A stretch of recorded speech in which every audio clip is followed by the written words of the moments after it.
All India मजलिस इत्तेहादुल मुस्लिमीन तेलंगाना में काफ़ी मजबूत है और तेलंगाना में चुनाव होने वाले हैं। तेलंगाना असेंबली इलेक्शन 2023 के लिए अमीर उम्मीदवार की जो लिस्ट है वो सामने आई है। चंद्रयान गुट्टा से अकबरुद्दीन अवैसी चुनाव लड़ेंगे। चार मीनार से मीर जुल्फ़िकार अली चुनाव लड़ेंगे।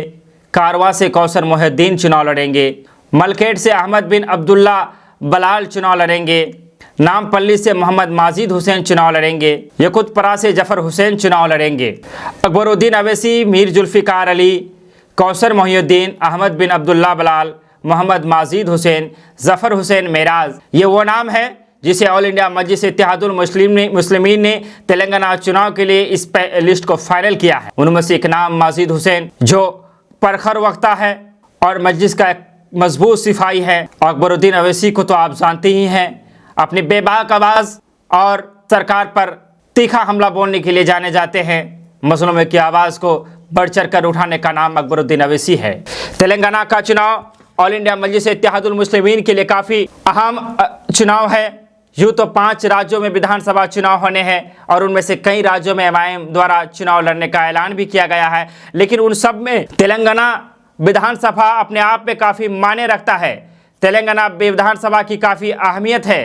तेलंगाना चूँकि एमआईएम का घर है, तेलंगाना से ही निकलकर एमआईएम दूसरे राज्यों में पैर पसारने की कोशिश कर रहा है।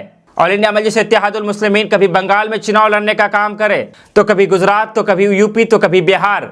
हालांकि बिहार की बात को अगर माइनस कर दिया जाए तो उसके अलावा कहीं पर मजलिस को बड़ी कामयाबी अब तक नहीं मिली है। लेकिन हाल ही में उत्तर प्रदेश के नगर निकाय चुनाव में मजलिस को बड़ी कामयाबी, बड़ी सफलता हाथ लगी थी। तभी कहा जा रहा था कि इसका फ़ायदा 2024 के लोकसभा चुनाव में मजलिस को होगा और मजलिस मजबूती से लोकसभा चुनाव की तैयारी भी कर रहा है। लेकिन लोकसभा से पहले 5 राज्यों के विधानसभा के चुनाव के सफ़र को मजलिस को तय करना है, जिनमें से तेलंगाना उनके लिए काफ़ी अहम है। तेलंगाना एक ऐसा राज्य है जहां से एमआईएम की बुनियाद संगमरमर डालने का काम किया, जहां से उनकी शुरुआत कहा जाता है।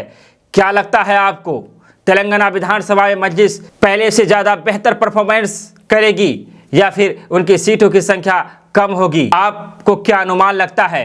अगर आप तेलंगाना से हैं तो आप हम तक अपनी राय दे सकते हैं, आप हम तक वहाँ की चीज़ों को शेयर कर सकते हैं। अगर आप मजलिस के दीवाने हैं, अगर आप मजलिस की खबरों को सुनना पसंद करते हैं तो केडीवी दर्पण को आप तुरंत सब्सक्राइब कर ले, फॉलो कर ले, चूँकि हम इसी तरह की खबर आपके लिए रोज़ बरोज़ लाते रहते हैं और लाते रहेंगे। विदा लेते हैं आपसे। धन्यवाद, शुक्रिया, आदाब।